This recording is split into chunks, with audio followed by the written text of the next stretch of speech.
Thanks for listening to Creative Control. While I have you here, please consider supporting Youth Empowerment and Support Services, otherwise known as YES. Based in Edmonton, Alberta, YES provides immediate and low-barrier overnight and day shelter, temporary supportive housing, and individualized wraparound supports for young people aged 15 to 24.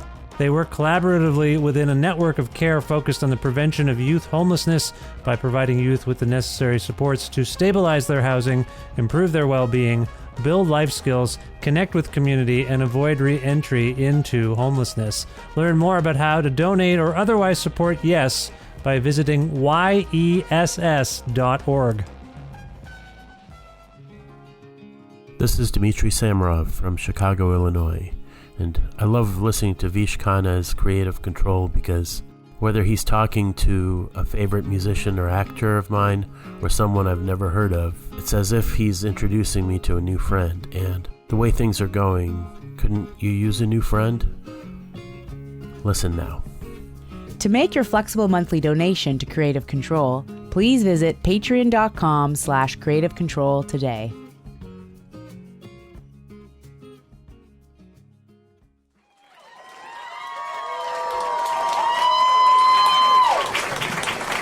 Yeah, Denver, what's up? How are you? Yeah. Hope you enjoyed those straight white guys. I like to give them a shot. They don't get a lot of jobs these days, so it's just how I like to do outreach in the community. Creative Control with Vish Khanna. Rhea Butcher is a remarkably funny comedian, actor, writer, and podcast host currently based in Los Angeles, California. Originally from Akron, Ohio, Butcher has toured relentlessly as a stand-up and has performed on TV shows like Conan, Two Dope Queens, Ellen, and The Meltdown with Jonah and Kumail, among others, and is also well regarded for recurring acting roles and for co-creating the hit show Take My Wife. A huge baseball fan, Butcher also helms their own baseball and culture podcast called Three Swings, which you can find on most podcast platforms. Following the chart-topping success of Butcher, their 2016 debut live album, they are back with an excellent new record called Pull Yourself Up by Your Bootleg, which was recorded before a Denver audience pre-pandemic and is available now via the label A Special Thing.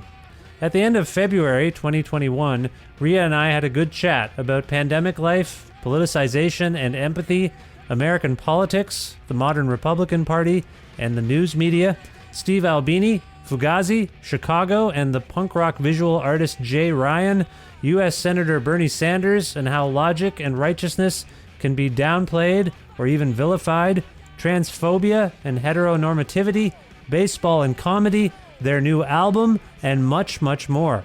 A part of the Entertainment One Network with the support of listeners like you who follow and subscribe to this podcast and spread the word about it and make flexible monthly donations at patreon.com/creativecontrol and Massey Hall's concert film series live at masseyhall.com, where you can stream dozens of 30-minute films for free, including performances by past podcast guests like Chad Van Galen, plus in-kind support from Pizza Trocadero, The Bookshelf, and Planet Bean Coffee in Guelph, and Granddad's Donuts in Hamilton.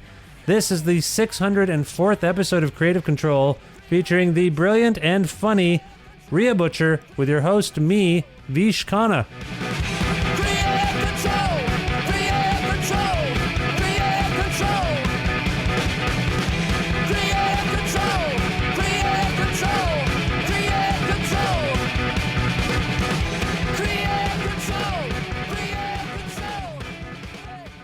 Hi, Rhea. How's it going?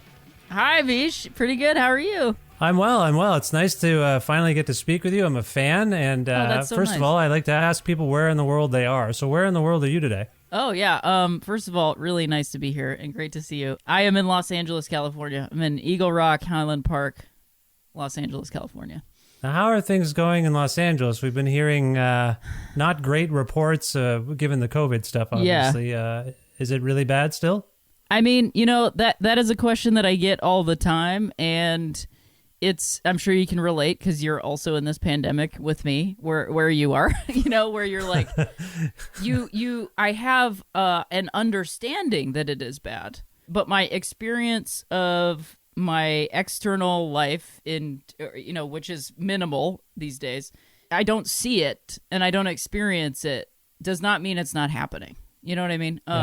Yeah. And I felt like for a while it was getting closer into my circle of people that I knew and familiarity were getting it or knowing somebody that got it. So I definitely take it incredibly seriously. And I just say that because it's like, it's part of the experience. It's just knowing and seeing and believing, even though it's not physically happening to you or somebody close to you. But I think that the numbers are getting better, but it just seems like something that is kind of being ignored. I don't know. People have gotten very loose out here just day to day, Yeah, I was talking to someone, a musician, earlier today about climate change. They are particularly obsessed with climate change on their new record and generally. And I was trying to draw a parallel because I as we've lived through this pandemic, I've thought about this. Like, the way people are reacting to the pandemic, which is urgent and immediate in terms of fact, fiction, I accept this truth. Doesn't it seem kind of similar to the climate change stuff on some level? Oh, it's the exact same thing. Yeah. And they're incredibly related, Yeah, to me. Exactly. Like health and well-being. Yeah.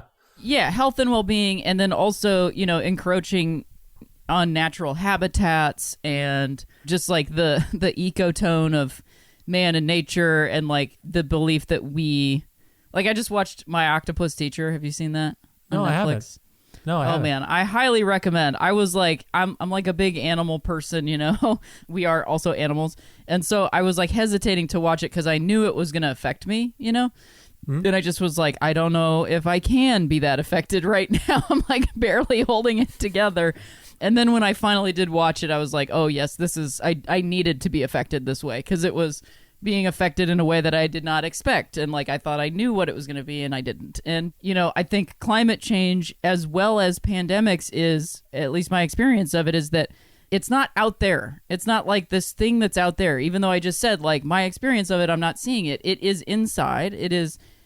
We are in it and it is in us. Like there's no like compartmentalization of it, Yeah.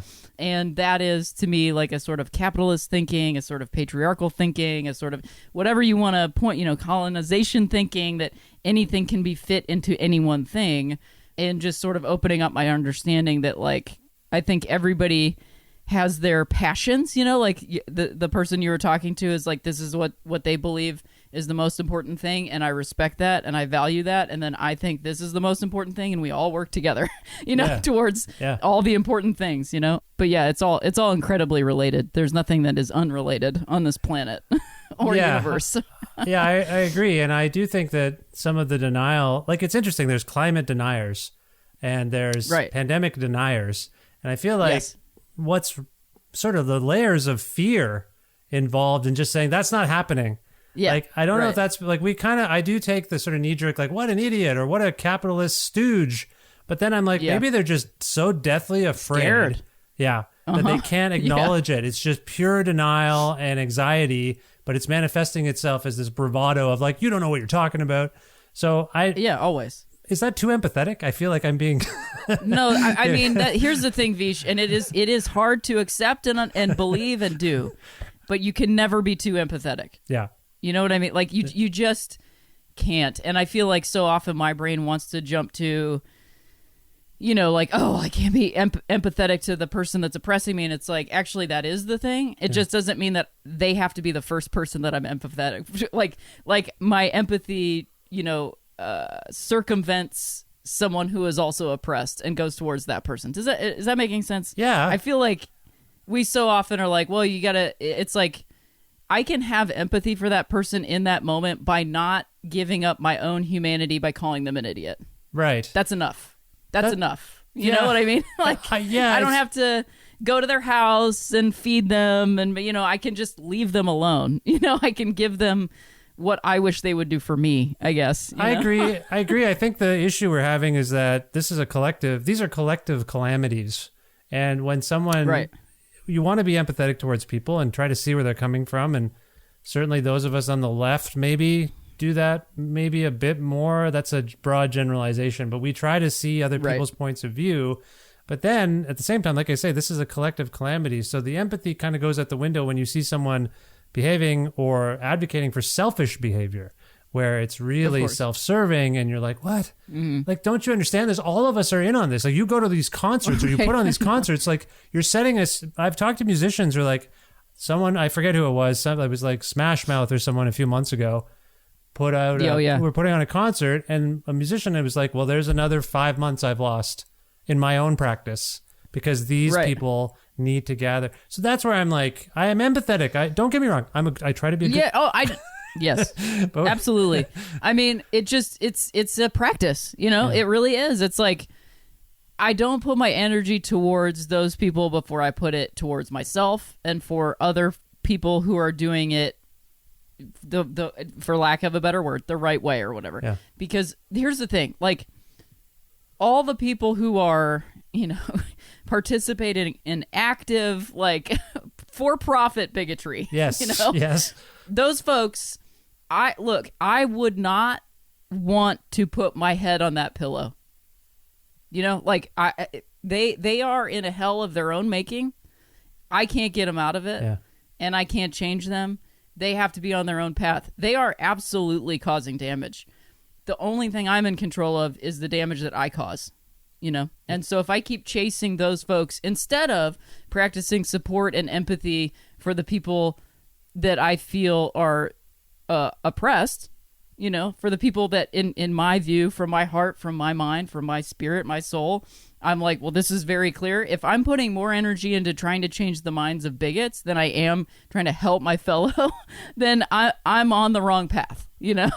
It's like, it's all, like we were saying, it's a closed system. Yeah. There's nothing that doesn't affect anything else. And to me, my energy is better served helping those in need rather than chasing the oppressors and trying to change their minds. Is this in any way a more recent realization? Because as we've all observed your country, we've seen the rise of illogical right-wing forces across the planet now. Mm-hmm. And at some point, I had Steve Albini on at the end of last year.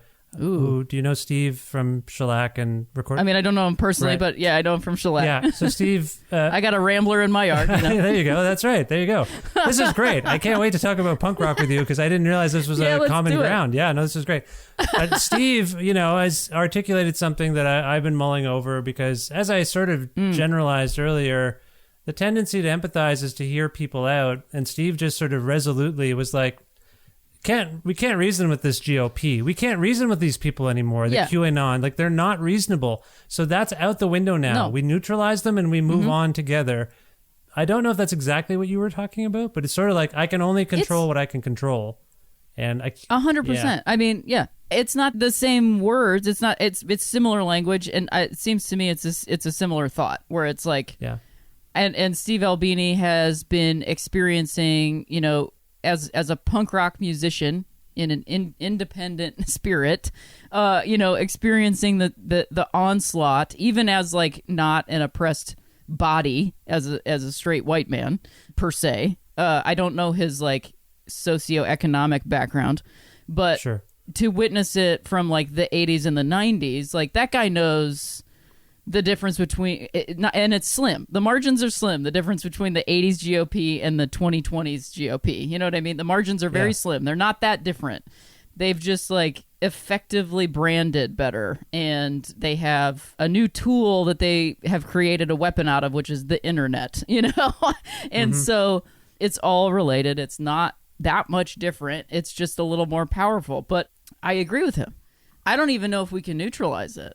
I don't think we can actively, directly neutralize it, I guess is what I'm trying to say. Because it's, to me, the opposition to those forces, to the powers that be, I'll even use that. I'll even take oppressor off the table. I'll even get less, you know, and turn it into the powers that be. Because it's not, I mean, let's be real here. If we're into punk rock, it's not just the GOP that's the problem. That's right. It's the powers that be that keep us in this place, this status, this place. Yeah. And the more I try to fight that way as opposed to love the other way, the more energy I'm wasting. I agree. And I'm continuing to play their game by their rules with their goalposts that continue to move. You know, it's just it's a shell game. It's Buster, whatever his name is, kicking, or Chaplin, like kicking the hat out of the way. You know, Buster Keaton kicking the hat. It's like, I'm never gonna grab the hat. I don't even want the hat. So why am I trying to grab the hat? You know what I mean? Like, I just want to keep walking, you know, and that's what I want for other people, or that's my hope for other people, is to just walk freely, you know.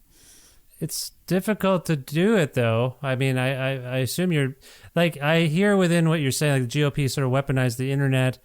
As an American, I don't know what your exact feelings are now that the Biden administration has sort of come into being, and they are the powers that be that you might be alluding to, I think. Maybe. How are you feeling generally? Like, we've been very negative. Let's be fair. We've been a little negative. Like, I feel like I've been pretty positive. No, you were positive. Though. You were positive. You know, I feel like you've also been positive. I think you're just questioning. Yes. So I don't mean to. I don't want to say that you're wrong, because you're not. But I just, Vish, I don't. From where I sit, you're not being very negative. Okay, good. Thank you. I was just making a joke, but do you feel relatively? Are you feeling relatively okay now that the Biden administration is trying to do things? Do you feel? I know a lot of people on the left are like, if it's got to be someone, it's got to be something. We got to get rid of whatever that was and move on to something else. But I was also initially sort of heartened by some of the actions I was seeing from up here in Canada. As an American, as a firsthand witness, how are you feeling as we're speaking about what this administration has been up to? Well, I guess first I would say I appreciate hearing your perspective and an outside of America perspective, because I think I probably needed it, because I think it's a particularly American thing to not, and then be like, I'm so mad about it, but I try not to go too hard in either direction. Now, I was just talking with a friend, losing my mind about Twitter. So I'm not coming in here like fully zenned out of like, this is what it's what I know and it's what I practice, and I don't nail it every time. Sometimes you swing and you do not hit the ball, but you're standing in the box and you've got a bat in your hand, like you're continuing the practice. I would say I am generally disappointed. However, I agree that clearly the dude that we had before had to go. Yeah. But I guess I just am still hanging on to some, anger around the way we got to who we got to, that it seemed very obvious. And I feel like, oh, okay, here was 2016 and now like learning again, seeing things with new eyes and stuff like that. I mean, there's definitely some things that he's done that are good. Yeah. It's like, but I feel my worry, my concern, I guess, that I try not to get too caught up in, is that I feel like the bar has been lowered so deeply into the ground in American politics, specifically the office of the president, which should not be as important as it has become. Yeah. Yeah. We as a people could participate way more in more local politics, and it could be less of a circus and a Hollywood production, but that's the way that it's gone. Yeah. That basically the things he's doing are raising us back up to zero. Right. So like it's like one thing and then two steps back, and then and I could name all of them, or we could just talk in general terms. And I just my biggest concern is the lack of movement towards actual, material relief to struggling people in this country. Yes. The lack of movement on that, the constant conversation about it, the means testing in the public, and the fact that like all this work, people literally put their lives on the line to go vote in this country, and this is what they're being rewarded with. And that is probably which is nothing. I mean, we have a vaccine, that's great, but these other things, it's incredibly frustrating. It's bad. It's incredibly bad. You asked me what it's like in Los Angeles. Well, I mean, I watch police, tossing people's homes into the trash and kicking them out of a park that they're living in. And it's just, it's bad, and my big frustration with the Biden administration is he was very clear that he was going to not make big changes. And this is not a time for no changes. Yeah. This is not a time to go back to 2014, you know, which wasn't even that great. It just is great compared to now, Yeah, I sense from what you're saying that you maybe don't have a lot of optimism about this moment in history inspiring real change in the way we do things, because from the top down, from the bottom up, I have a ton of hope and a ton of optimism from the bottom up, because that's the only way that it works. Well, even for instance, I've been working from home since March, and I know, you tend to be on the road probably, specifically, like you've just put out a record, by the way, fantastic record, if I might say. Very funny. Sorry, we got talking about all that stuff. No, it's okay. We got into it. No, it's the way it happens sometimes. But the record's great, and normally I would think you would want to be touring, to support the record and to support your craft. So I'm kind of bouncing around here, but how is work going for you? You talked about people that are struggling to make ends meet, potentially being evicted. I tend to talk to creative people. By and large, those I've spoken with have figured out little ways of changing how they do things and are kind of pleasantly surprised. How many musicians who just had a child don't have to hit the road because they put out a record and they're like, you know what? I was freaking out, and economically it's weird, but I'm with my new baby. Like I don't have to go on the road for 2 years. So are there bright spots for you in any of this? Oh, 100%. That is the thing. Like, I don't want to go, too hard on the, I'm pessimistic, I feel, towards the things that make sense, I guess. But, as to getting a 78-year-old man to worry about the future is going to be hard no matter if he's president or not. You know what I mean? Yeah. A 78-year-old white man is going to not, he just wants to eat Werther's and sit on his porch. You know what I mean? So, like, very weird systems we have with these old people. I know. Most people, you retire like 60, 65, you're done. Know. You get the hardest job in the world. I don't understand when you're 78. Yeah. It's to me pure insanity, the fact that ageism only works the one way. Like, there's no reason why we shouldn't continually have 35-year-old presidents. I agree. Sorry. And I don't want to. I also don't want to be a young man yelling at old man yelling at clouds either. So I don't want to get into that Russian doll. But it's like there is balance to everything. Like I don't get to do stand-up. I've done some Zoom shows and stuff like that. It's a totally different thing than going and traveling to someone else's home and experiencing them and where they're at and meeting them there and being in a live place. I will willingly wait until it is safe to do that. I miss it tremendously. It's given me a lot of perspective on how much I loved it and how big of a part of my life it was, that it wasn't just my job. Yeah. And now I have a more gratitude for it. I also am grateful that I had a recording that was like decent enough to put out, and I didn't have to put anybody's life at risk to do it. And I got to let go of some material and get a little less precious about it and just do it and just put it out, And I don't have to be gone all the time, and I don't have to be trying to fit everything in. And like, the pace of life has given me a ton of perspective, you know? I feel like I've reconnected with people in my life in a way that I maybe wouldn't have done otherwise, And there are a ton of silver linings in this. And each thing, I just try not to be completely blocked by either. You know, like, head in the clouds and everything's fine and great. Everybody should be having a great time. What a long weekend. And also head completely in the ground. Everything's over. Life is done. Total nihilism. It's like the middle path. Not the moderate path, but the middle path. I hear you. I feel like politics has overrun our lives in such a way that you can't even say, like, moderation is a good thing. You know what I mean? Moderation is a good thing in a life, in an experience, and I'm not talking about politics. Yeah.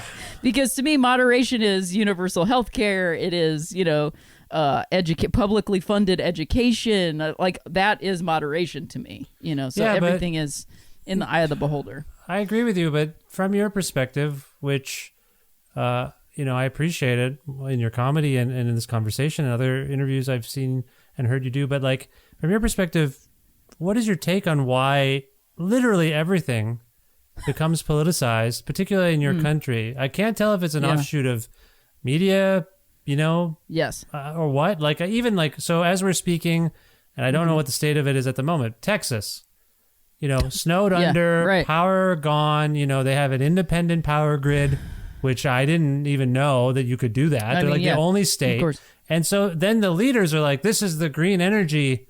Just like your whole state we don't even is suffering. Have that. Yeah, they don't have it, and your whole state is suffering. They don't have green. And you take your pulpit, you take your soapbox, and you use it to simply politicize something that has nothing. It's just why does this keep happening? Like that's what I'm frustrated by. I thought my hope, because I felt like I was going to say election day, but whenever the Biden thing happened, where they were like, he won. I felt a lightness. I felt like a tonal shift personally as a Canadian. Like I'm not even American. And then like this sort of thing happens, or Cruz goes to Mexico. You're just like, what the hell? What is going on? So why do you have any perspective on that? Why does everything become politicized in your country in your country in particular? It feels like I don't mean to cast aspersions. No, please cast aspersions, because it's like a fish in water. It's like I feel that, but it's hard to know, especially now because I literally cannot travel. Right. So I see. You appreciate my perspective, basically, is what you're saying, or Canadian. Yeah. That's what it is. I just don't. I don't get it. I would appreciate your perspective regardless of a pandemic. I appreciate that. I especially appreciate it now because, as an American, we tend to not travel. We tend to not take in other perspectives. We think we're the greatest country in the world, and why would we go anywhere else? Yeah. So, as much as I, work towards my own, liberation and all those things, I've been indoctrinated with that. So it's helpful to hear those things and to know, okay, I'm not crazy. This is true. But I have a lot of thoughts on that. It's just that, I think, Canada is a colonized country as well. Canada so we're not better. We're the same. We're copying you a lot, but it's just not as... A lot. We have a lot of similarities. It's just not the same. And I don't know, and maybe this is one thing that I can point to, because that was simply just a roots thing. And, yeah, sure. That there's... So... this guy, I think his name is Rick Perlstein. He's written a series of books, and most of them are about Republican leaders. So there's one about Reagan, the rise of Reagan. There's one about Goldwater, I think, and then the one that I got into and then just could not do it because it was I can't put this in my actual body anymore. It's called Nixon Land. Oh, and so you can see the threads of all this stuff that has already been happening. It's continued to happen. It's not new. But I think what you're talking about is the heightened, extreme politicization of everything. And you mentioned the media, which I think is also important, that obviously the media in America has always had a bent and their aim has been to sell you things. Television was invented for commercials. And the shows were created to sell you products. So as much as that sounds like a conspiracy theory, it's just neutrally true. Yeah. So it has always had that, However, FDR, who I do not stan in any way, I'm not one of those left people who thinks he's, the greatest king we ever had. Right. One thing that he did do is that he implemented the Fairness Doctrine on his way out of, or right after World War II to prevent specifically Hitler in this country, or the rise of fascism in this country. So what it was briefly is just that if you were presenting information as news or as fact, or if you were presenting opinion, you had to have an equal opposite opinion. You couldn't just present opinion as fact. And so one of the last things that Reagan did in 1987, leaving office, was to rescind the Fairness Doctrine. So almost a calendar year after that, you get Rush Limbaugh, and then you get Fox News. Yeah. So that is an inflection point to me. Right. Definitely this has been happening since white people were given free land in this country to just pillage the land and find gold. But if you want to get real specific about the new modern contemporary fire behind it, that to me is the point where you go, this is where it went off the rails. Yeah. This is where it became imbalanced. This is where an opinion, conspiracy theories, super anti-LGBT, anti-immigrant, anti-woman, anti-everything could be run as fact. on Fox News and Rush Limbaugh, and you didn't have the FDA was not, or not the FDA, nobody was going to come after you. The feds were not going to come after you and say you can't run this show. FCC, I think. FCC, The thank FCC. you. Yeah. What a classic American it's funny, moment. I rewatched for some strange reason just last night Rush Limbaugh's 93 appearance on Letterman. And he was bloviating and like, I'm the truth. Like he was kind of saying that sort of stuff. Like, you only have to listen to me. And you invoked Fox News, who employed with, I think they must have thought it was a troll. They said they were fair and balanced. That was their big slogan. That was always fair their and thing. Balanced news. But there was always the opposite. Yep. So anyway, this is like going to lead us down a crazed rabbit hole. But like the trolling, the GOP, you mentioned the internet, but the trolling that we've undergone from the right for so long of them saying one thing, doing another, being complete hypocrites, but brazen. Just the brazen lying, the brazen hypocrisy over the past, well, let's go for it. 30 years maybe, at least. At least. I can't. Yeah. At least. I mean. And then we don't, as a voting populace, I don't understand why we don't learn from the mistakes. You mentioned Nixon, threads, cycles of history. Like, it's not easy or not difficult to see how when, say, I'm just going to pick your country, a Republican government is in place, they leave it in shambles. The economy, everything's fucked. And then the Democrats come in and they're like, okay, we can't do we got to anything. fix this. Yeah. Well, they can't do anything, but they do. They try to, like, when I think about some of the Democratic, ruling parties in the last few years in your country, they do have to clean up the mess, and they do. They leave with surpluses, and these other guys. Anyway, why doesn't anyone learn from this? The politicization is one thing, but the fact that they just repeat bad history. Anyway, this is maybe beyond our pay grade. I will say in this conversation, though, I just don't blame the voters, because the thing that the Democrats don't do, yes, there's a surplus. How did they get the surplus? By bipartisan deregulation, agreeing with Republicans, compromising consistently, and not putting the voting populace ahead of corporate interests. They just don't. Like, we could, that is a thing that I would always look at as a thing that my mom told me. Like, I voted Democrat in resistance to surrounded by Republicans. And eventually I just have gotten to a place, and I think I personally found some complacency when Obama was elected, because I was like, holy shit, we did it. I never thought I would see this. You know what I mean? Yeah. I was like, I literally never thought we were going to do this. And also, that guy, pretty cool in 2008. Like, a lot of the stuff he wanted to do, pretty cool. And then, yes, I will agree that the Republicans really drove it into the ground. But there were opportunities there that were not taken. Bipartisanship over everything. Joe Biden was vice president. He was in his ear telling him, you got to do this, you got to do that. And this brings me back to my the earlier thing we were talking about, which is, who am I doing things for? Like, first and foremost, I'm doing it for me, But where is that flow going? Is it going towards compromise with people who would have me die in the street, or is it towards the people who might be dying in the street? And so I just, not that I'm so powerful that I'm saving anybody from that, but I just literally mean saving the energy, understanding where it maybe needs to go. Like the Steve Albini thing. It's like, it does not, I'm putting it in the wrong place, So I personally am paying more attention to local elections. I think that's the way to go. You actually feel like you have some influence there, and it's very defeating, and it's very difficult, and it's still just as frustrating. However, that is actually going to affect me a lot more than the president, and it could have some effect sooner down the line.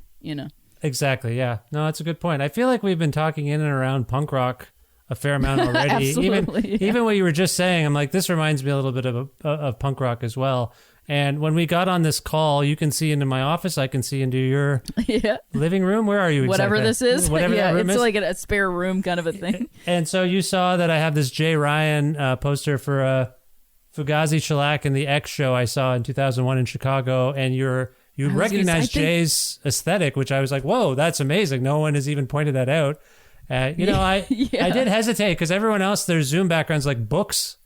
And I'm like, I don't look smart. I just have a poster. But you, you look smart to me.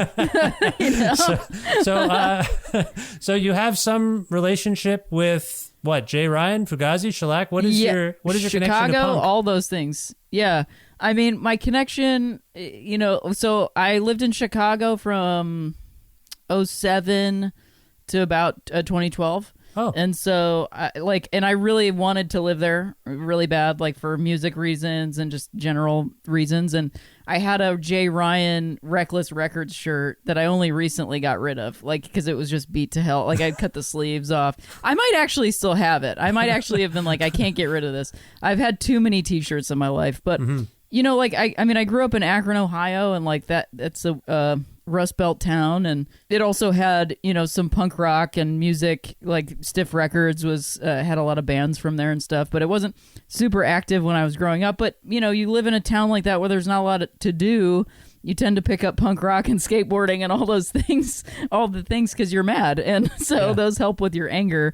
And it took me a while to get into like Fugazi and stuff, but like in high school is like where I got into them, and it just like hit me, and like I didn't like study them. I didn't have the internet really, so it's like not, it was just through listening to it and then getting Instrument and like rewatching it just literally day after day after day after day. And I rewatched Instrument recently with my partner who had never seen it, who's like younger than me. So it's just like we're just barely a generation. We're not a generation apart. We're both millennials, but like there's just certain things that it's like, oh yeah, you don't know what and I don't know what you're talking about, which is cool. It's like a lot of fun actually to get to see things through somebody else's eyes. And I rewatched that and like it just blew me away. It honestly blew me away to watch it now. I rewatched it 6 weeks ago. It's on Amazon. That's it's probably on when Prime. I watched it. Yeah. No way. Yeah. Wow. It's on. I had it on DVD. Sorry, we moved from Ontario Me too. to Alberta, so my DVDs are all in. Well, actually, no. Yeah. Now that I found them, but I just haven't. Whatever. So it was on. Of course, yeah. It was on Prime. I'm like, what the hell? Instruments on Prime. So I watched it. That's shocking. And I started to watch it again. It's actually in midstream from the second time I want, because it's addictive. It's really well made. Jem Cohen, amazing filmmaker. All those people involved are incredible. So, anyway, sorry. Instruments, fantastic. You're good. That's amazing. Have you seen? Did you get a chance to see them ever? I don't know what happened to it, but I had a ticket to go see them in Louisville, Kentucky, in the Argument tour. Yes. And it was like a letterpress ticket, and I believe the Shipping News was opening for them. Mm-hmm. And I did not go. Oh. Because of like personal things that were happening. And I, that is a regret of my life that I did not go to that. That is the one. But I guess I read Razor Cake Zine. There's an article or an interview with Guy in there that I highly recommend if you can get your hands on a copy of that. It's not online anywhere. Okay. But it's really awesome. I mean, that guy is, 50 years old. Yeah. It's like to read him talking about it and like talking about like all the things that, that they did as a band. They're like practice as a band. They're just cultural practice. He was like, that was never meant for anybody else to do. That was just for us. Right. And even just that, that was not present in my experience of them. I thought, oh, they were doing this because they think everybody's got to be like them. And like, that just like blew me open, now to be like, oh, this was just for them to make the thing that they made for us to experience. I feel like this happens with certain politicians where if they're viewed as righteous, they get kind of painted as righteous because they're saying something logical. And can you give me a specific example? Well, I don't know what your feelings are on, say, Bernie Sanders or Ralph Nader or there's just certain people who have been sort of vilified for saying things that, to me, I mean, again, whatever your opinions are of those people, Fugazi, I would include them as well. Like, I found Fugazi in high school as well, and I was someone who didn't drink, still don't, didn't do drugs and all that stuff. And so there was a lore around them, like you're saying. Oh, yeah, the music was one thing, and I got to see them, luckily, 7-8 times where I've become friends with them. Guy and I will just text about basketball. They're just super sweet, nice people. That's so cool. And that was not, but like, I think one of the reasons we got along is because as an interviewer and as a fan, I didn't put them on a pedestal. of like, I need to, or when we hang out, I'm not like, so tell me about not drinking. Tell me about being vegan. Right, it was like, hey, what do we, well, let's talk about Norm Macdonald or some comedy thing. Like, we just talk about whatever we want, and they're people. And so that's where, when Guy says that, what I hear is, we were people doing our thing, and we didn't view ourselves, sure, you know, I think they inadvertently led by example with their business practices, with the way they respected you and me as audience members, like just the ticket price thing alone. But all of it got made fun of or satirized. And I think that happens with people who are making sense a lot. Like, wait a minute, we can't do this. We can't do this. You know, again, I don't know what, do you, sorry, I know that there's a strain of people who really dislike Bernie.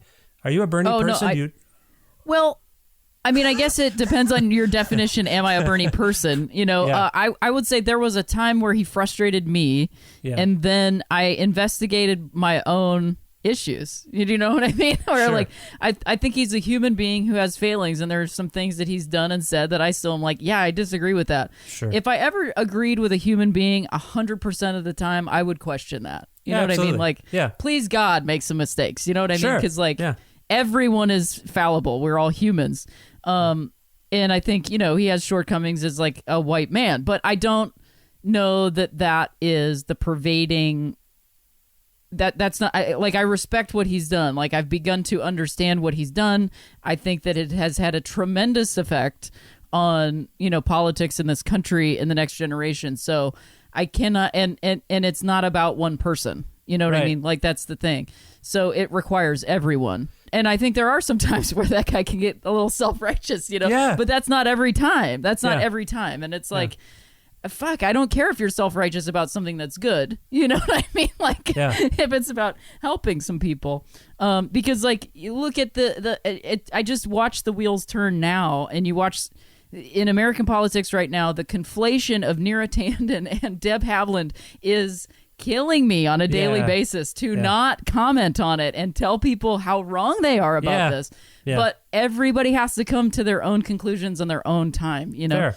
That's fair. Yeah, but I also see what you're saying. You know, it's like, but I think about that guy on the inauguration day with the meme and the chair and the sitting and the thing, and it was just like, here is the thing. It comes from inside, like you said with the band. It comes from inside. Yeah, it's an internal thing, and when you see it, you know it, and you can't explain it. Yeah, and I do think that we do not give, you know, women, people of color, indigenous, black people, like queer people, that obfuscates that authenticity in our culture, in our society. Yeah. And so that is what we are fighting against. You know, it's like what I just said can also be so easily twisted into identity politics, and that's also not what I mean. No, I didn't. You know, I didn't take it that way. I just. Oh, I don't think you did either. That was just like for the listener, where it's like, now I feel like there's this reactionary thing on the left that anytime you talk about your identity in any way, identity politics, and it's like, that's not what we're doing. You know, it's not what we're doing. Well, and to some of the examples I cited, I think there's an inclination to undermine people by claiming they have, you know, selfish reasons, or there's some ego involved. Like, that was a thing I heard from people when I was into Fugazi when they were active. Like, that they think they're so self-important. I'm like, what? I don't get it. Like, they're not asking anyone to do anything. They're just doing something on their own terms. They're charging $8. What is the problem? Like, people find problems in people's actions. Like, there's just a certain breed of cat that wishes all of us would shut the fuck up and not do anything. And I know you can't do anything right. So that's why I'm like, no, like, it meant a lot to me. It's authoritarianism. Yes, it is. But it's become this. And it can be on either side of the aisle, because there is no aisle. Yeah, exactly. I agree with you. You know, I think that people on the right, the GOP, the right wing, they're naturally authoritarian. However, it pervades. It's everywhere. Yeah. You know what I mean? That's a Rick Perlstein thing, where he's like, the GOP is authoritarians, which is why the hypocrisy, all this stuff, that's why that works. Right. Because it's not about, you know, somebody, I think Dave Weigel said something like, oh, you never hear, you know, the Republicans saying we need a strong Democrat Party. It's like, because they don't want one. Right. They have no interest in that. They would prefer there not be one. Right. You know, they would prefer that there's one Democrat in all of government so they could just play with that toy and do what they want. Yeah. But anyway, now I'm getting a little bit far off the field. No, I appreciate this conversation, and I know we went in all sorts of directions, and I'm into it. I appreciate it. So that I do want to ask you, like, you made a record pre-pandemic, a stand-up record. Yep. Yep. What was it like even revisiting that for this release, like this time when we could do that? Because I've spoken to other people who made things like this prior to, and it's kind of an interesting perspective to be like, oh yeah, that thing we may never really get to do again is just, I luckily captured this one. What was it like for you to revisit this set? Yeah, I mean, I definitely felt a ton of gratitude that I even had. I actually had multiple sets too, which is usually what you do when you're putting out a record. You know, you record like at least 2 shows, then you've got some options for versions, and you can run a couple different jokes and all that stuff. And so I had done a weekend in Denver, and they will record like they'll record all of them. Yeah. This is a thing that they do at like clubs or whatever, and then they give you the option of like, which ones do you want? You can have all of them. What do you want? You know, video, whatever. And so I had luckily asked for both of Saturday night, and so I had 2 versions. And my friend Ryan McMenamin over at A Special Thing was like totally down for it. And I started the process of like reaching out to him pretty early in the pandemic. So if the experience of my memory is correct, like listening to it, it still didn't feel like this far off thing, you know? Right. I still had this, like when I was re-listening, it was probably like May, you know, this past May 2020 kind of thing. 2020, yeah. So like when I did it, it didn't feel like, oh my God, when will I ever? It was kind of like, oh, that this was so recent, and you know, like I didn't feel that sort of bittersweetness, but it was still like a great experience to like hear people laughing again and like go back to that moment. And that show, I guess something that I'm just really grateful for about it is that I recorded something without the intention of it ever going out. Oh. You know, like I'm so grateful to have gotten to do that, because I probably wouldn't have done it otherwise. So you're talking about like silver linings with the pandemic. It's like I've been holding on to that material for like a couple years. Right. Like feeling like it wasn't this, it wasn't that, and just like some negative self-talk keeping me from just putting it out. And so luckily this happened, and it gave me an opportunity to go like, these people had a good time listening to this. I think more people might. Yeah. And this is like something I've worked on these jokes for a couple years. So like, let's put them out there, see how it goes. And that was like a cool thing that I got to do. And it felt a little bit like I got to put out like a punk rock record, like put out a bootleg of just like, you know, like I got one of the Fugazi like shows that they have on Discord. I got the Akron show. Oh, cool. So I was like, I got to listen to this. And it felt a little bit like that. I'm just like, that wasn't the intention. The intention was not to like put out this polished, perfected thing. It's actually just a stand-up show, which I feel like, and I've gotten this back from a lot of people, of like getting to experience that again without it feeling unsafe or like it shouldn't have been happening. You know, it's just like this little time machine, you know, this little time machine to just remember, you know. The subtext, I guess, of what you're saying is psychologically, if you know you're recording and filming a set, you're different. You're altered a little bit. You're heightened on 100%. Some level. And this was just, I guess, another night on tour, so to speak? Pretty much. I mean, it was Saturday night at one of the best comedy clubs in the country, so I definitely was like, you know, going into it with that level of like, you know, this game is face. cool. You had your game face on. Yeah, exactly. Exactly. And if you've listened to it, I come out pretty blazing. Yeah, you do. With some like energy, which I never would have done at a recording, because I would have handpicked my opener and I would have known exactly who they were, and you know, all this stuff would have been, which is cool. You know, all that stuff is cool, but this was just such a different experience of stand-up, at least for me. I'll say that. Where like you actually say that, like, hey, Denver, I never do a set like this. Like, and I wasn't sure if you were being sort of, you know, just a little bit of crowd patter, kind of, you know, like you're the best crowd ever. But you do say that, and you do make fun of all the straight, you know, white comedians that are on the bill. Like, it's very funny, but it never occurred to me that, you know, that's just happenstance on some level. Like, there's something about this release that is a little happenstance. It's a gift, I guess, in the moment. Yeah. It truly is a gift. It was like a totally just a moment. Yeah. So you were talking about maybe wrestling a little bit with the material. and what it says about you. And, you know, Sure. these are jokes. I'm not sure about them. So in finally releasing this, because that's a thing I experience all the time. You put out a thing, it fills you with a new spirit. You're working on it, and then when you sort of let it go, you feel different. And maybe you have regrets and all these sorts of things. But did you turn a corner with the material? I mean, obviously you got to a point where you're like, you know what? I'm going to release this. I'm okay with it. But now that it's out, have you kind of reconciled these like feelings? Like, I'm not sure of how I feel Sure. about what I was saying. Oh, no. I mean, I feel good about it. You know, like I haven't really like re-listened. I listened to it a couple times before we put it out. So I haven't really like re-listened to it since I put it out. But I know that there's still like jokes in there that I would love to keep growing, because I just don't subscribe to the idea in comedy specifically that like once it's released, it's dead. You know, I just don't think that's how art works, you know? And like I even make fun of my own comedy as not being art, but I totally believe that it is. But that's not how music works. No, that's it's not how almost any other art form works. You listen to a song 100 times, and you play it 100 times if you're the artist, at least. So it's a conundrum, I would think. And that was kind of like one guy's idea. Like definitely a lot of people believe it, and a lot of people agree with it, and they get to do whatever they want. That's the thing. Yeah. They get to do whatever they want. Right. I also get to do whatever I want. Now, am I going to put out an album that's the same jokes from start to finish? Absolutely not. But I've had enough feedback in my short time as a comedian who people have listened to have it reflected back to me that people enjoy hearing things that they already know and hear it differently. Yeah. Do I want to tell the same joke for the rest of my life? Absolutely not. Yeah. Am I going to be the same person?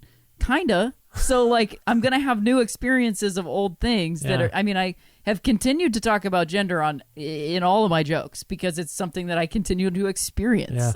Yeah. You know. So like it's not done. You know. Like and I just feel like there's definitely some jokes in there where I'm just like, cool, this is good. This was for that record. That's cool. Whatever. And then there's stuff that I'm like, I'm open to it. And then it's the letting go of a lot of it and the letting go of all of it that like lets the new stuff come in. That is what I feel like I'm more into it than saying it's all like dead and done or whatever. No, that's good. Yeah, this whole like I need a new hour every year thing seemed unrealistic and a lot of pressure to put on people who are already, I think, I don't know. I don't mean to generalize, but comedians, I worry about comedians. Sure, yeah, you should. They seem, psychologically I worry about them. Like we're laughing and it's good, but then there's pain and darkness there. And so I can't help but think putting together a new hour every year. I mean, good Lord, what kind of pressure is that? But it's honestly, it's too much for everyone. Yes, exactly. You know what I mean? It's like, it's the same, it's the same thing as the Fugazi thing. It's like, you don't have to take everything as gospel. You know, like you can just do what feels right for you and what works, you know, but that's something that I've only recently begun to understand. I mean, part of the Fugazi thing was that there were no rules. The rules shouldn't apply to everyone.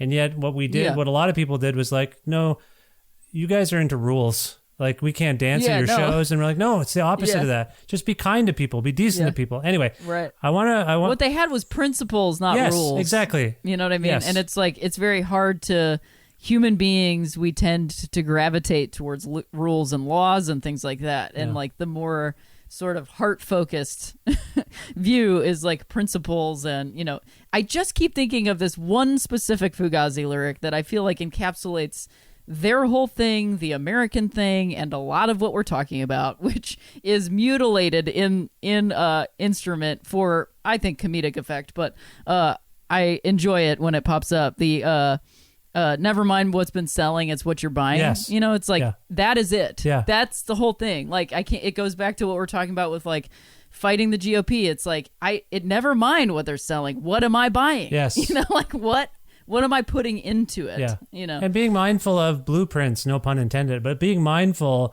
of that stuff. Like just, I think there's certain people in our life that just ask us to think a bit more deeply about things. And some people resent it.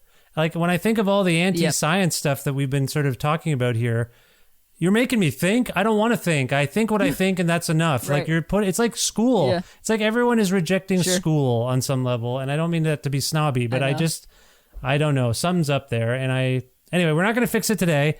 I do want to. No, we definitely aren't. I do want to wrap this up, but you invoked the fact that you're still talking about gender. And in all our talk about optimism and pessimism and where we're at as a people, this is going to be hard to encapsulate. But like, how are you feeling about the way we're either finally addressing the phobias, the issues, the prejudice? Does that give you any measure of hope that more people, or do you feel, I should say, that more people are becoming more sensitive to this, being a little more open about talking about these things? Does that give you any hope? Oh, 100%. I mean, I think it's easy to focus on the negative stuff that's going on, the phobia that's happening, the bigotry that's going on. But it doesn't, I was thinking last night, because it's been the Twitter topic for like the past 2 days, that's like the GOP, the right wing, whatever, the Christian extremism on the right. That's their new thing. They're doing the same playbook on transgender kids, specifically transgender girls now. And then interestingly, on the left, they have a problem with trans guys, which is interesting to me. But I don't need to parse that out right now. But the sort of lawful assault on trans kids, it's the same playbook that they did with, marriage equality. It's the same playbook that they did with gays in the military. It's the same playbook that they did with the AIDS crisis. It's the same thing. And then with women's libers, it's the same thing. Othering? It's the same thing. I thing. guess it was called when I was in university. I don't know if that's still the term. Sure. But yeah. I'm sure. Yeah. It still works. It's the same thing, and they cannot get rid of us all. And that is the silver lining of the internet. Like the thing that is being weaponized has also created a greater community for people that didn't otherwise have it. And so people are able to find themselves through others, to seek answers in a way that we were not connected before. Like I don't see queers, gender, whatever, trans folks, non-binary people, whatever, gender queer in general, outside of the normative mainstream gender binary. I got so descriptive that I totally lost my train of thought with that. But just like I don't call it community, because we're not all connected in one space. We are a population of people that exist within the greater population. We have a connection that we did not have before, because people pretend like this is all new. And it is not. It's cycles. As long as there's been humanity, it's been around. Adam and Eve are metaphors. They are not standards. Right. That's a good, excellent way of putting it. Yeah, absolutely. And this all comes down to who's the loudest in the room. That's the thing. Who's the loudest on Twitter? It's always the bigots are the loudest ones on Twitter, because even the leftists love to retweet them and dunk on them. So Twitter is not real life. This is real life. You and I having this conversation where not so much that we agree on everything, it's just that we are learning and understanding each other for an hour. We're talking about things we like and enjoy, things that are difficult for us, and how we're getting through them. And we have a lot of similarities, and that is what's important. That is what gives me hope, is that there are people who care, who are willing to understand, and they put that ahead of their own needs at all times. You know what I mean? Like, everybody has needs, and if we meet our own needs, then we can help others to meet their needs. And I feel like those are the quiet folks, and that's where the things happen and how the change happens. And it's already happened. So it keeps happening. And it's continued daily practice work, because there's people who think they're this, that, the other thing, and they make transphobic jokes. They don't even realize it. So it's like, it's just a constant thing. It's just a constant thing. But I will tell you, as a kid who, like as soon as gender was a thing for me, as soon as I could remember, because people were telling me I was this thing, telling me I was a girl, and I was like, okay. And then the things I didn't line up with the thing they told me I was. Yeah. And they're like, well, why are you doing this? And I'm like, well, because this is what I want to do. And they're like, but you're a girl, so you can't do that. And then I'm like, okay, then I'm a boy. And they're like, no, you're not.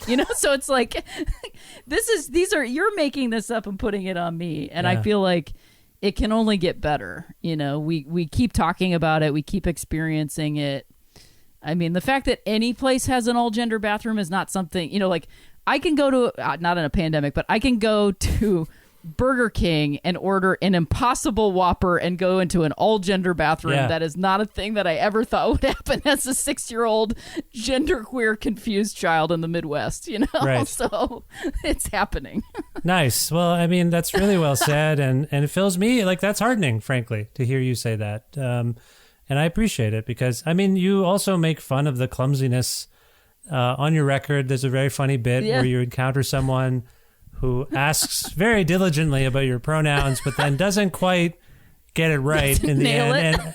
And I think that's a lot of what people struggle with. Like, I don't know what to say, and it's ripe for comedy, frankly, like this little bit of confusion, but I also hope it's learning. Like, I hope we learn from 100%. Yeah. That's what I value in comedy is like, I feel like it shines a light on human behavior and, you know what? I'm going to be more conscious of not being like that person that was depicted in that joke or that, So I hope that translates for other people.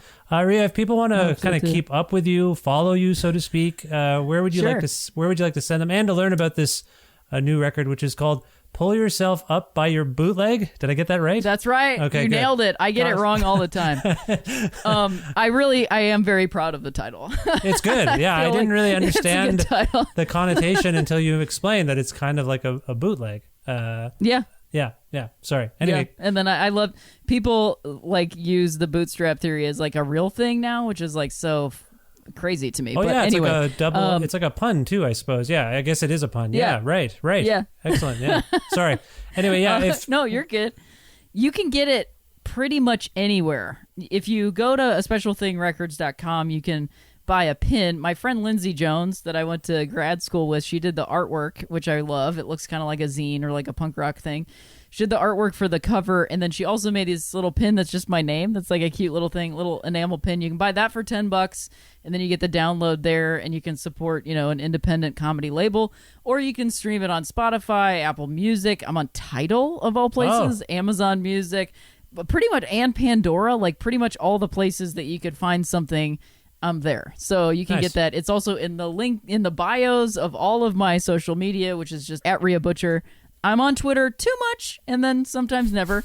And breaks. Then Instagram, taking breaks, getting out of there. And I do have a cameo if anybody's interested I don't getting a little pep talk. Oh, is that what it is? I try to. There's a thing that happened in recent years where there's a sitcom in India, and one of the characters is named Vish Khanna.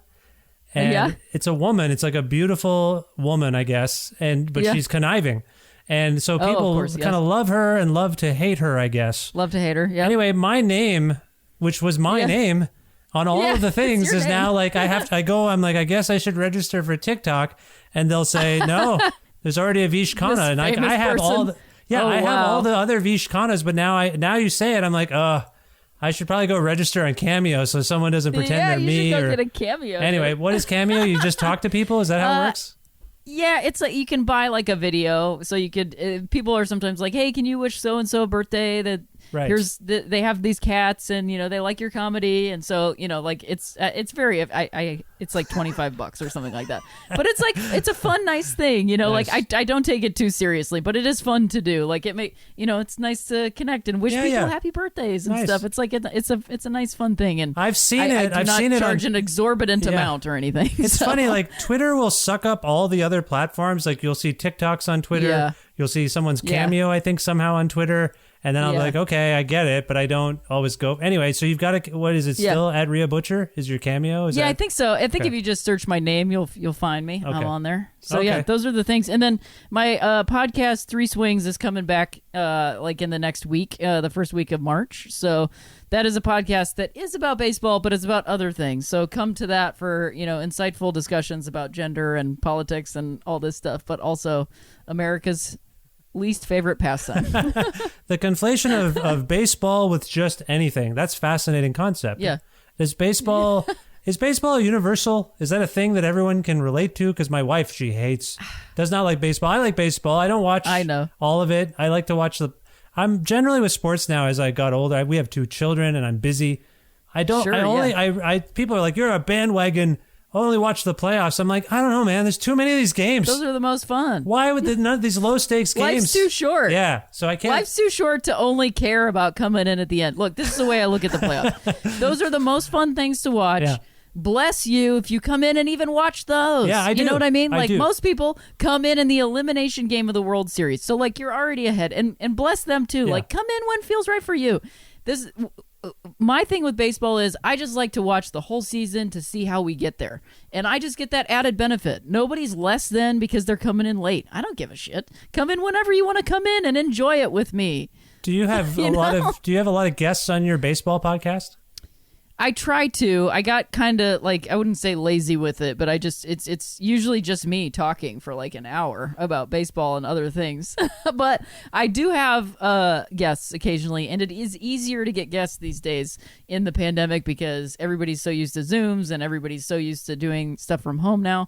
So I would like to have some guests, and I do have many episodes with guests. So there's a lot of, some of it is timely, but I don't think if you jumped into an old episode, it's worth it. Like I talk about things that are general and they can be universal in the moment, even if I'm doing a rundown of like what's going on in baseball that week, especially when I have a guest. Yeah, I broached this because one person I've had on like I've developed a relationship with them, and they've been on the show once a year. At least this particular podcast, I make sure they're on once a year, and they love baseball. We end up sometimes just talking about baseball for half an hour. Oh, I love it. And of the chunk, and his name is Steve Albini. Oh, I'm wondering if I can connect you. Would you want to have Steve on your podcast? I would love to have Steve Albini on my podcast. Is he a Cubs fan? No, he's a Sox fan. Oh, good. I remember the 2 guessed. years before they won the World Series. He was on, I think, this show, or I was maybe with him in Chicago, and he was like, fucking Cubs. Hate the Cubs. I think he said that. I don't want to put words in his mouth. Sure. Because we went to Wrigley Field. I was there with, do you know the band Fucked Up? Oh, yeah.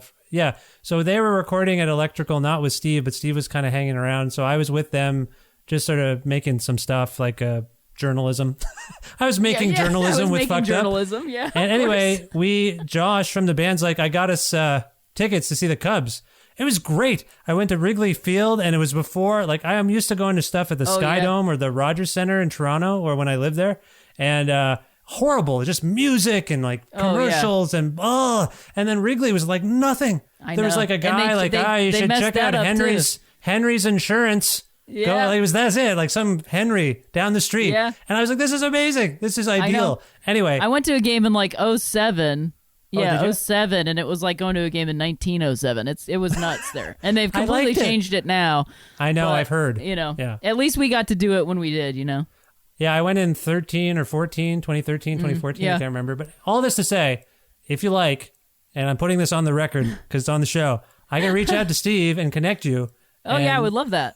Okay, I'll look That'd into be this. I'll look into this after the call. I'll send him a text or something. Awesome. But for now, I have a favor to ask. Can we go out on a track from your record? I tend to play songs or comedy bits from people if they're on the show. Is there one that you can think of that would make sense for the end of the show? A lot of pressure, I know. Oh, man. I mean, it's a hard decision, but I feel like because we already talked about it, let's do the gender stuff. What do you think, Vish? That seems like a good call to me. It's a funny, profound bit, I suppose, and we talked about it as a learning. It's a learning experience for everyone. Yeah. This is Gender Stuff by Rhea Butcher from their new record, Pull Yourself Up by Your Bootleg. Rhea, this was a tremendous pleasure, and I hope you enjoyed it. Thank you for your time, and best of luck with everything Vish, in the future. I had such a great time, and I would love to come back, and I would love to have you on my podcast, too. Well, that would be sweet. That will be good. Let's do it. Let's keep talking. Yeah, for sure. I use they, them pronouns. Cool. In LA, people stand up and applaud and carry me out. It's great. I love it. Everywhere else, they're like, fuck you. I don't even know what you mean. I'm just kidding. Started using they, them pronouns mostly because I want people to really question whether they want to talk to me or not. Keeps everybody at a safe distance. I'm like, what do I say? I'm not gonna. Can I say hi anymore? I don't know. What? Later. As soon as I made that, I was going for like all pronouns because that's what everybody was using anyways, you know? I was like, might as well just go for it. Then as soon as I was like, all right, I'm gonna stick with one, go with they, then pronouns. All of a sudden people saw me as like a lady again. I was like, this is very confusing because honestly, my look, my gender identity is just, do you work here? That's really, that's the most accurate one. I mean, I'm not gonna drink out of this thing. I just bring it because it completes the look. You know?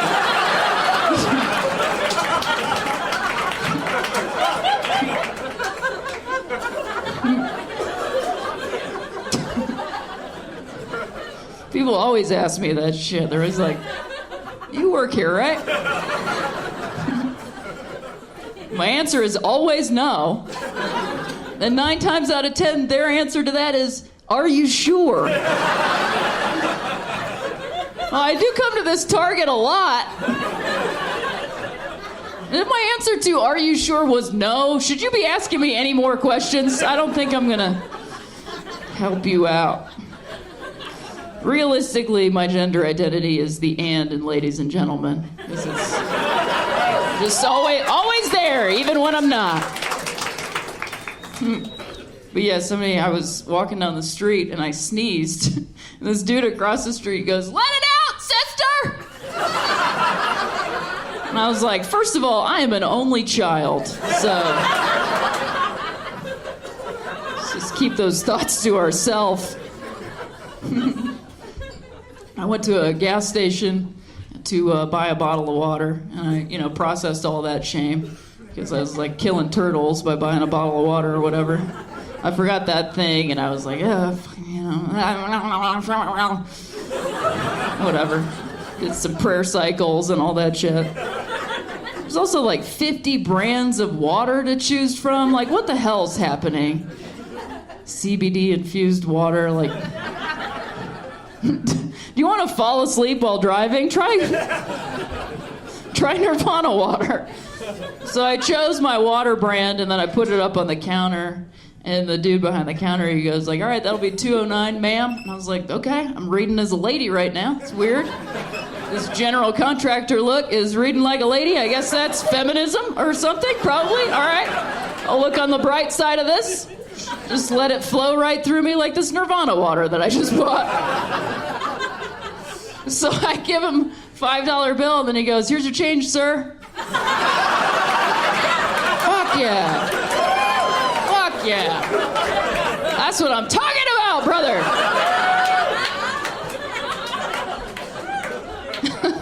I mean, I prefer that mid-season change,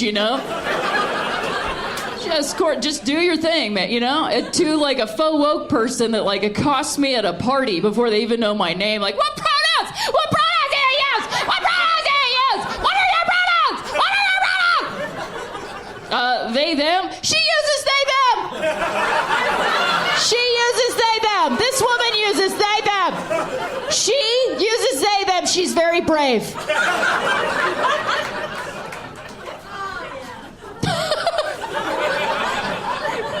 That was a great response. Oh, yeah.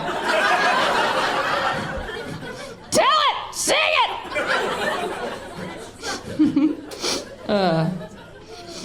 Oh, boy. Oh, my love, and thanks to Rhea Butcher for appearing on the 604th episode of Creative Control, which is part of the Entertainment One podcast network and is available wherever you get your podcasts. If you can't find an episode that you've heard about, you're looking for it, and you don't know where it is, or if you want to learn more about me and sign up for my monthly newsletter, please visit my website, vishkhanna.com. You can like Creative Control on Facebook. If you're still on Facebook, you can follow the show on Twitter at vishcreative, or follow me on Twitter and on Instagram at vishkhanna. Also, please visit patreon.com/creative control to make a flexible monthly donation. $6 or more grants you access to exclusive content that I try to put up at least monthly. And if you're interested in receiving a Creative Control t-shirt, I still have some available in various sizes and 2 colors.